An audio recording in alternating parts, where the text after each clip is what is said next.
Chapter 14, Hide and Go Squeak!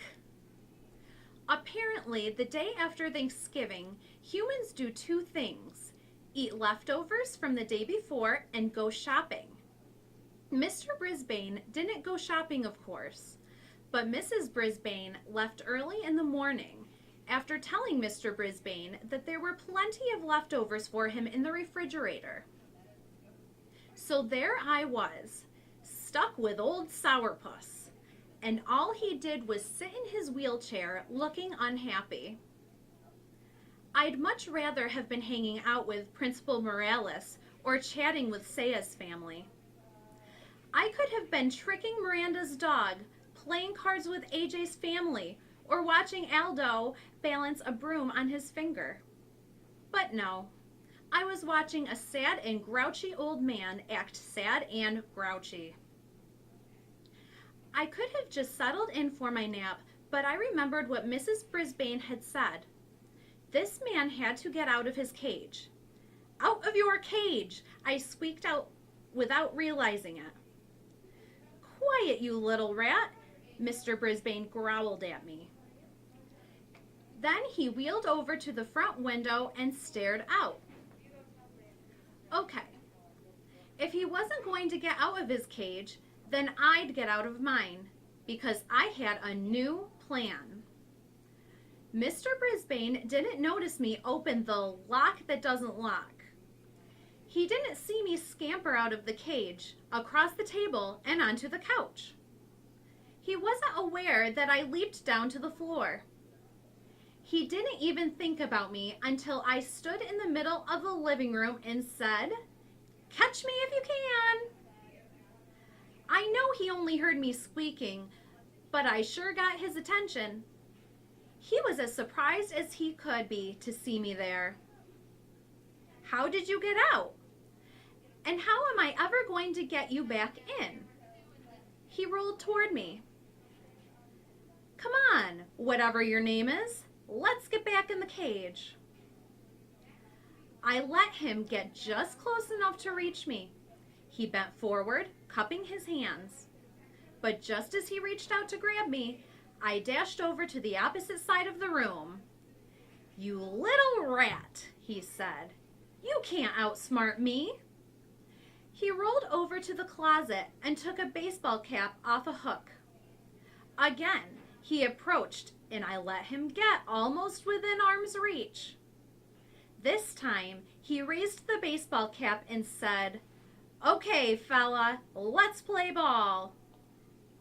"We'll see about that," I squeaked as I bustled off to the living room. We quickly established the rules of the contest. 1. I would stay out in the open in places he could reach in his wheelchair. 2.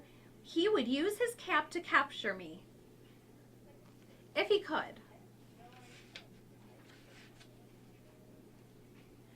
Once he reached the dining room, I rushed into the den.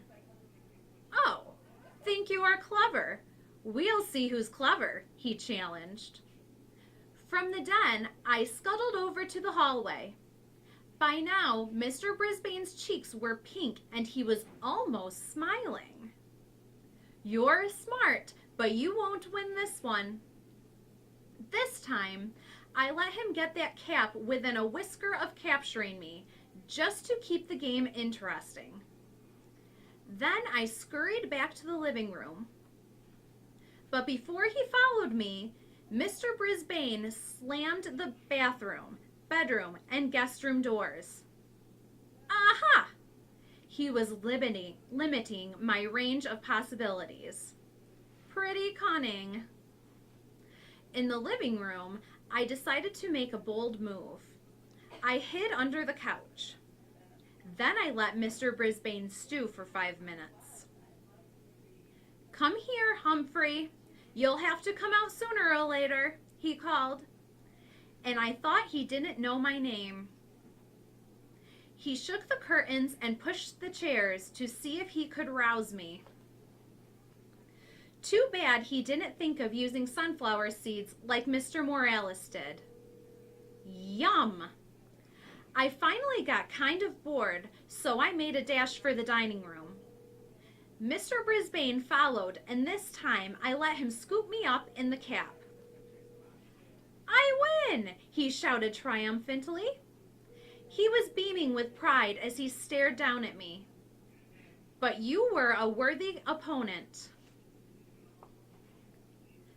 He put me back in my cage and I scrambled into my sleeping house. I have to admit, the game made me a little drowsy. I don't think it was very long before Mrs. Brisbane returned, carrying several shopping bags full of packages. "What happened, Bert?" she asked when she saw her husband. "Nothing," he said. "But your face is all rosy. You look different. And you're wearing a baseball cap," she said. "Sit down, Sue," he answered. "I'll tell you all about it." He told her every detail of our match, chuckling and swinging his cap back and forth. "I guess there are some things I can still do," he said. "Now, how about a game of gin rummy?" Mrs. Brisbane was almost speechless. "Okay," she said, starting to get up. Mr. Brisbane waved her away with his cap. "I'll get the cards. You just sit." As he wheeled into the den, Mrs. Brisbane turned to me and quietly said, "Thank you, Humphrey." Mr. Brisbane didn't frown the rest of the day and evening, except when Mrs. Brisbane beat him at cards. The next morning, which was Saturday, she couldn't even find her husband. "Where could he be?" she asked me. "He hasn't left the house in months." A minute later, he came into the house from the garage, his lap full of boards and bricks and things. "I've got an idea for our friend Humphrey," he said. Mr. and Mrs. Brisbane spent most of the rest of the day building an obstacle course on the coffee table in the den. They lined up boards along the side, so I couldn't stray too far. And then they set up things for me to climb over and climb under, like bricks with holes to hide in and big cardboard tubes. And Mr. Brisbane constructed a series of ramps for me to climb. Oh, we had a wonderful day. Mr. Brisbane got out a stopwatch to time me on my runs, and they made bets on how long it would take me to get from start to finish. Mrs. Brisbane even added a few treats to the maze, bits of apple and biscuit. I had fun, fun, fun. The Brisbanes did too. I could tell. On Sunday afternoon, the Brisbanes invited their neighbors over to watch me run my maze. Mr. and Mrs. Robinson brought their 5-year-old twins along. "Glad to see you looking so chipper," Mr. Robinson told Mr. Brisbane.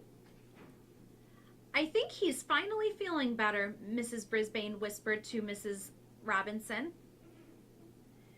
Mr. Brisbane looked a little vinegary again on Monday morning, though.